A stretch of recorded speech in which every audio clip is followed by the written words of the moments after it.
movies want us to believe every story must end in happily ever after, when in reality some true stories leaves you with more than a sour aftertaste. A scar. You're left to manage this scar for the rest of your life. This is a life on the movies. The movies want us to believe every story must end in happily ever after, when in reality some true stories leaves you with more than a sour aftertaste. A scar. You're left to manage this scar for the rest of your life. This is a life unwell, a chat show that extracts benefit from those scars and sets free through inner healing, making you look back with forgiveness and forward with focus and determination. Inspiring interviews, interactive shoutouts, indisputable action points. Alive and Well premieres on Friday, 12th of June, 8 p.m. Facebook Live and Instagram Live. Alive and Well, hosted by MC Mark Comedian. Alive and Well.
Kinds of people are the ones that come into our lives and make us see the sun where we once saw clouds.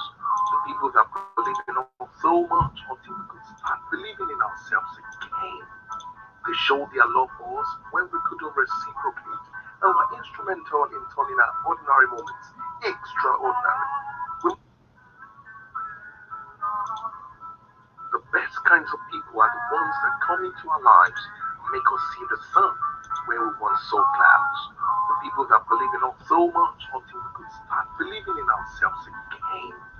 They showed their love for us when we couldn't reciprocate and were instrumental in turning our ordinary moments extraordinary. We must find time to stop and thank these people who made differences in our lives.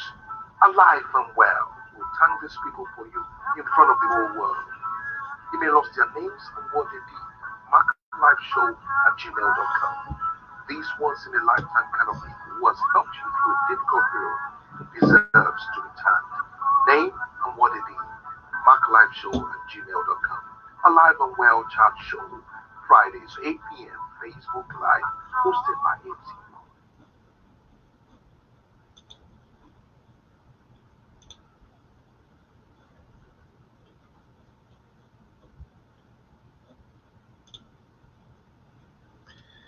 Okay, hello everyone. In life, we all want our heroes to be perfect. We relish flawless mentors. The reality is, Our mentors have their own torments. They drive on with faith, but fear sits in the back seat of their lives. They might be champions, but they are not spotless. Spotlight might have hid their shadows of despair. Like the proverbial chicken, feathers might have concealed their sweat. This is Alive and Well, all about true wellness from within, no facade, no celebrity eye horses. If you have entered survival mode and feel like burying your head in sand, then now is the time to embrace your reality scars as a turning point and thank your stars you are alive and well. I'm your host. My name is MC Mark. And my guest today is a phenomenal woman. She graduated top of her class in engineering school. She holds a Lean Six Sigma black belt. Last summer, Melanie quit her job, sold a $500,000 home, donated most of her things to charity, and opted for digital nomad life. As a competitive triathlete, Melanie attributes her entrepreneurial success to athletic training by incorporating those principles into solid business fundamentals and helping our clients streamline and maximize profits. She is the go-to for helping small business owners to cut costs, generate more revenue, or just rip up their to-do list. She's written and delivered courses for top institutions like Harvard University. She has spoken on stages with renowned speakers like Bill Walsh, Les Brown, Sharon Lepter, and Angel Toki, or Tusi, beg your pardon, on optimizing the world of business. Melanie sits on the board of personal growth organizations in Boston, dedicated to providing affordable personal growth seminars throughout Boston community. Ladies and gentlemen, CEO of Wyzetribe, mastermind of Freebie Fridays, Melanie Mcsally, aka the Fixer. A round of applause. Wow. Melanie, wow, what an overwhelming CV you've got there. Let's put the CV aside. Where did you grow up? You were not born with all these Fanny Mora's CV. Where did you grow up? Boston? How was growing up like for you? You mean you didn't come out of the womb with all your accomplishments? I mean, no, I grew up in this little town called Westport, Massachusetts. And there's almost a Westport in every country. So you might have one there in England. But anyway, it's known for big, illustrious mansions on the ocean, and all the rich people live there. But I did not grow up in these mansions. In fact, I didn't live that kind of lifestyle. My dad was a master plumber, and so he brought me to the mansions to bring me to work every day. So my parents believed much more in quality of time together over riches of money and materialistic things. So I was raised to believe in family and togetherness. Humble beginning. So what sort of play did you play as a child? Well, I was the fixer even back then. So because my dad was a plumber, I was on construction sites all the time. So Right. I just kept seeing, people, I don't know if MacGyver ever came to England, but MacGyver basically could take a roll of duct tape and fix anything. and Right. that's kind of how I grew up. It's just, how do you fix things? How do you fix it? So you grew up with duct tape and all these hammers and pipe works and all of that. Yeah. Brilliant. So how did you transition into becoming a master's degree holder, a business changer? How did you transition into that? Okay, so if you'll permit me a minute, this will take just a minute to give you that answer. But But actually, I started in pastry arts. Okay. Because that's a quick transition, right? From pastry to technology. That's clear to you, right? So from the moment I entered kindergarten to the moment I graduated 12th grade, which is our high school, I was bullied in school. And, who did the bullying and what kind of bullying it was evolved over time. But there's one consistent factor with bullying, which is you feel alone and isolated and feel like you don't really have anybody to talk to. And my parents are Irish American Catholics, and so they raised us to count our blessings instead of what you would call it, talking about our troubles, right? Yeah. So we didn't really complain about them. We just buried them inside. And I didn't really feel like I could, even if I wanted to. And so I just sort of like kept that inside. But what I would do is I would create these imaginary worlds for myself. I'd go outside and play, and I would fix things. I would like create forts, and I would explore these mansions that my dad worked in. And I would just sort of like make my escape reality an actual reality. I played sports. I did basically everything other than learn in school. Right. And so when I was approaching the end of high school, I thought, okay, I'm done. This is my finish line. I can check that box to say I met the parental requirements of getting my high school diploma, so on and so forth.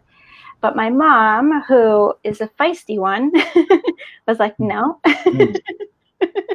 So she told me to go on to college. And so I thought, okay, I'll pick something that's quick and seems really fun. And so I picked pastries. So I went to school for pastries. Okay.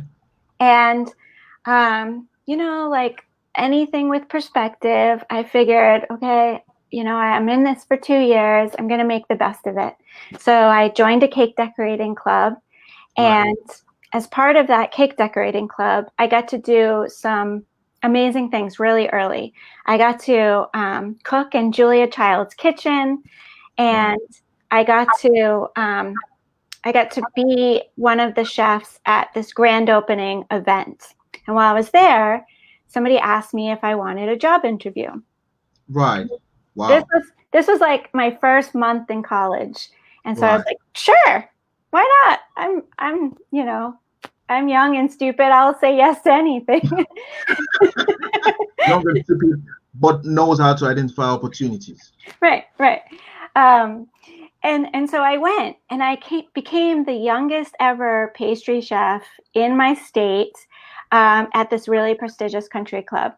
And so what that taught me was that perspective, it matters, right? Because if you have the right mindset, you can really accomplish anything. And that mindset, for me, is based on your outlook in the situation you're in, like focusing on what you can achieve rather than what your limitations are.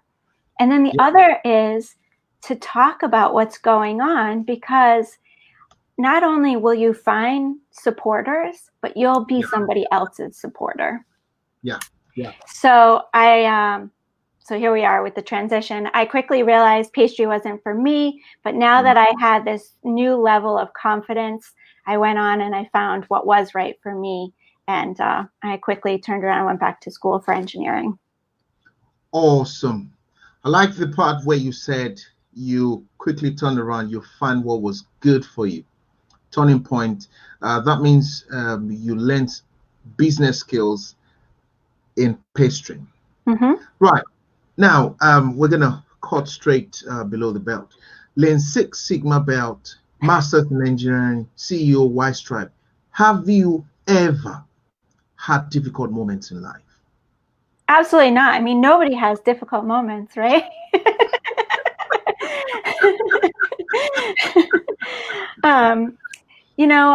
I talked about the bullying, right? And one thing I learned later in life is like, if you don't fix a problem, if you don't realize what you were supposed to learn from a bad situation that happened in your life, you'll repeat it. And so, I have not intentionally, but I have invited bad relationships into my life, whether that be really terrible managers, whether that be bullies, whether that be, other bad things. And so I'm also an athlete. And so what you learn as an athlete is how to learn from each situation you're in so that you don't repeat that process. And that's really similar to engineering in general. It's like, how could you learn from your mistakes so that you grow and you better yourself with each mistake you make? Yeah. Awesome. Did I answer your question? Yeah. So what's one, can you take us through one journey that you would say this journey, if you look back at this journey, you would have done it differently this way?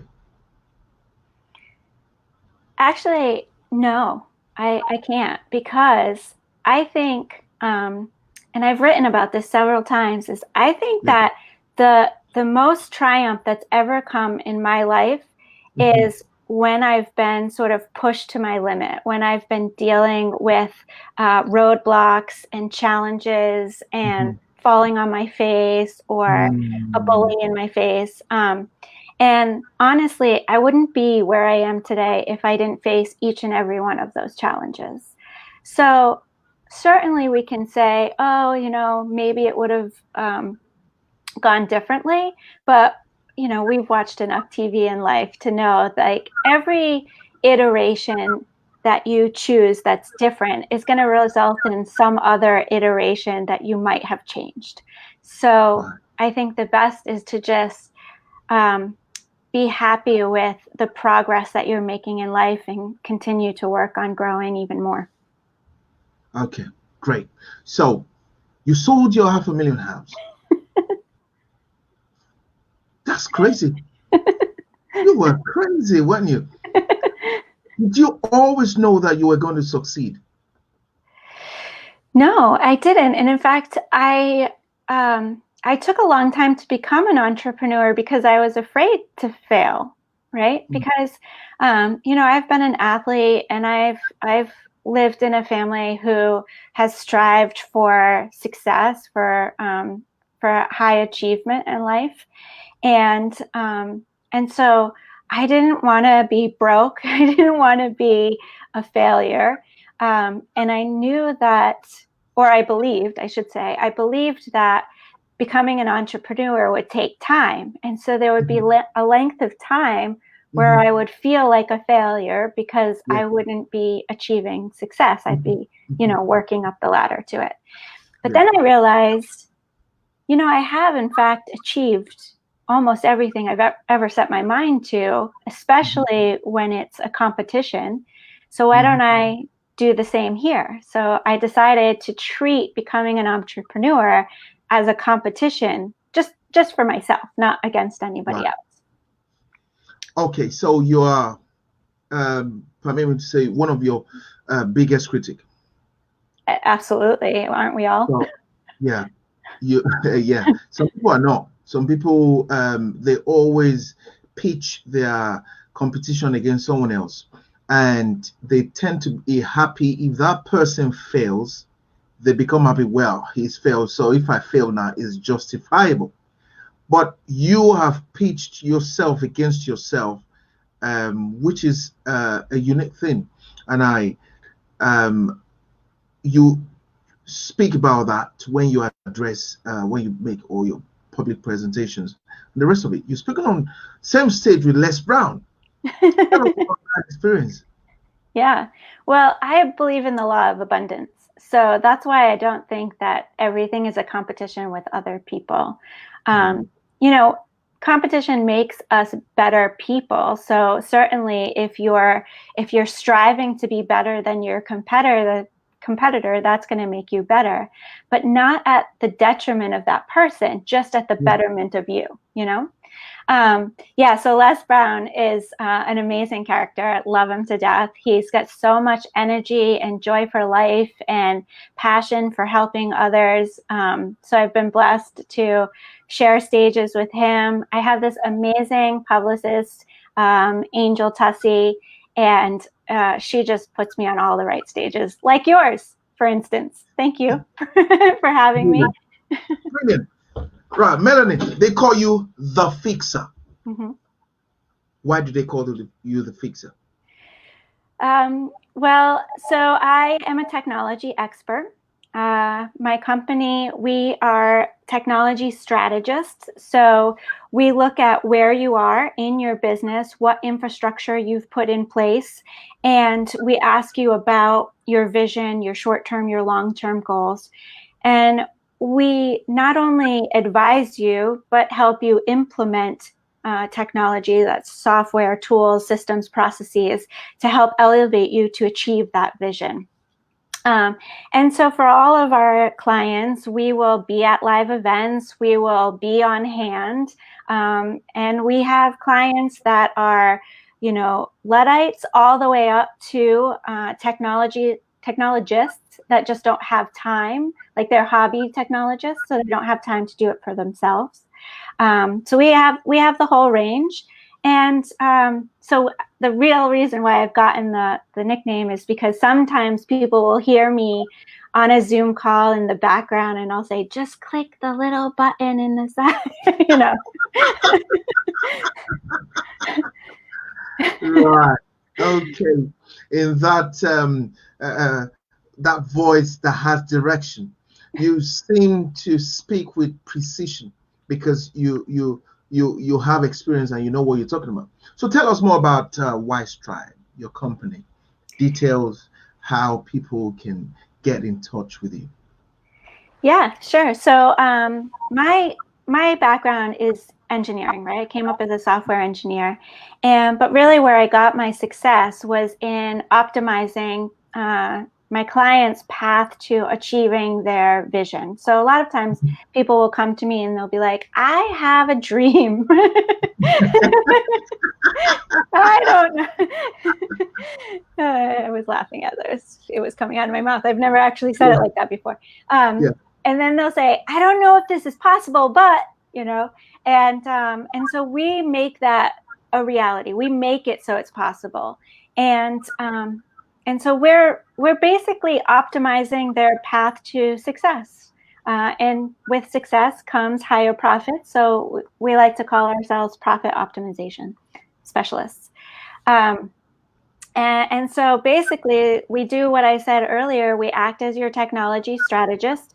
When we're looking at your portfolio and making recommendations to you, those recommendations are prioritized by what's going to save you money, because that's going to help increase your profits, but then also what's going to help you save money now, but allow your software to grow with you and for you. So we want it to be able to do what you want to do over the long haul. So we want you to be able to capture success as it comes to you. So we want your infrastructure to scale for you, but we also don't want you to be paying for tomorrow's software today, right? So if you get a wave of success tomorrow, if you get 1,000 more customers, we don't want your infrastructure today to be so large to fit that 1,000 customers, but we do want it to be ready tomorrow, right? So we want it to be able to scale for you and with you. Does that make sense? Yes.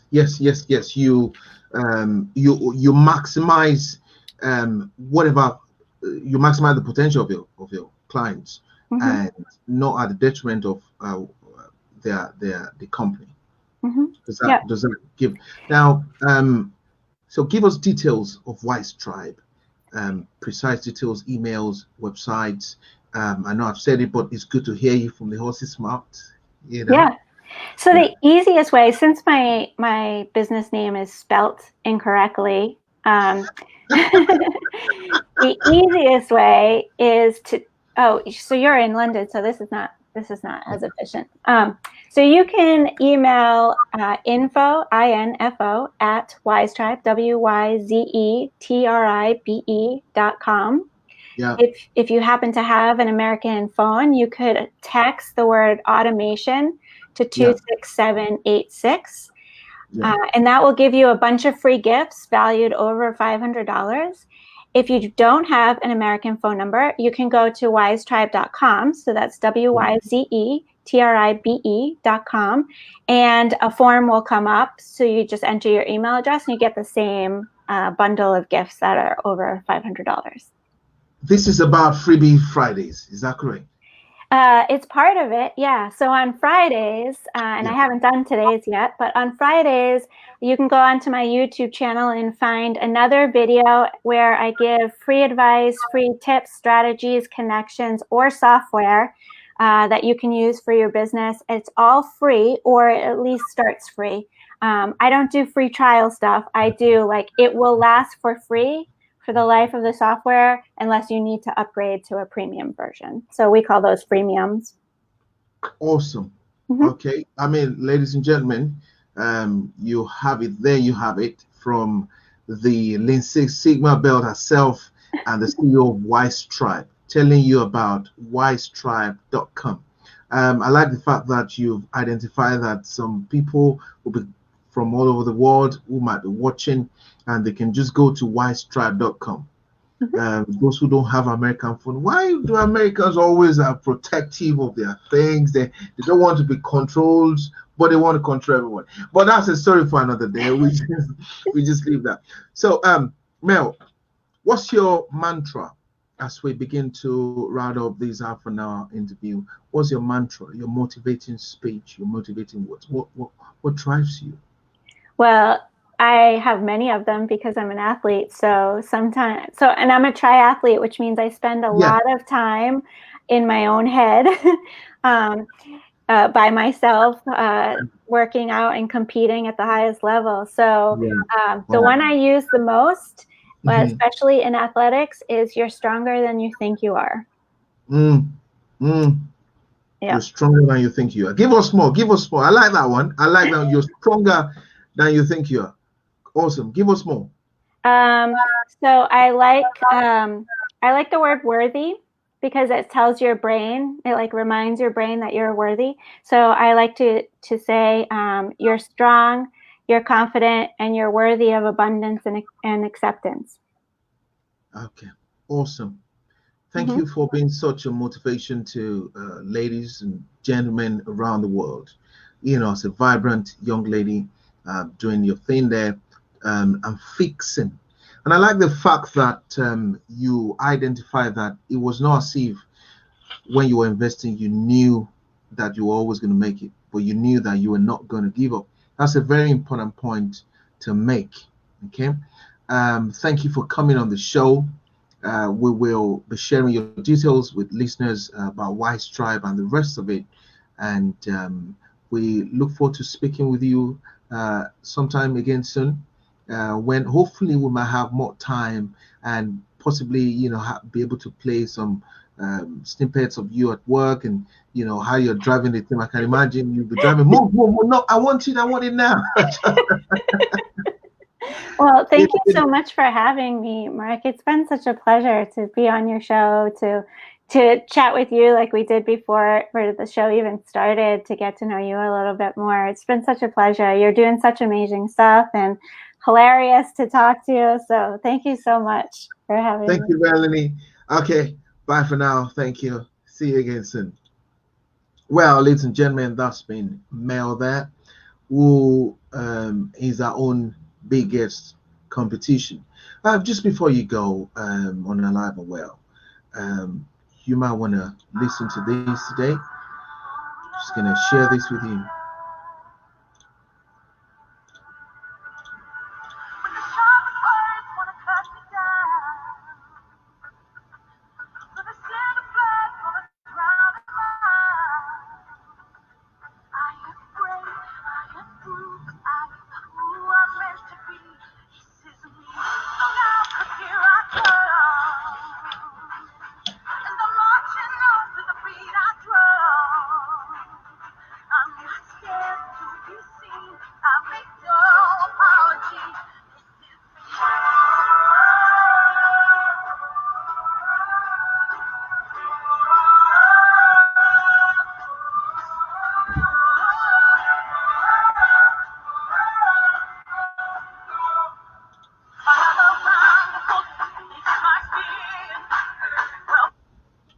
Okay.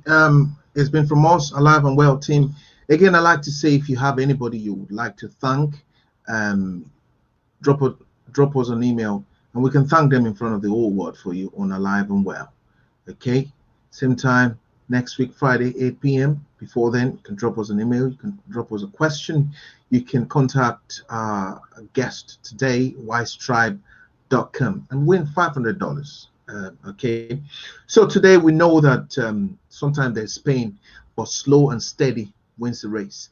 All the success you want might not come all at once. Don't be in despair. Don't give up, even though you're not sure there's going to be light at the end of the tunnel. Keep going. It's a line and well. Bye for now.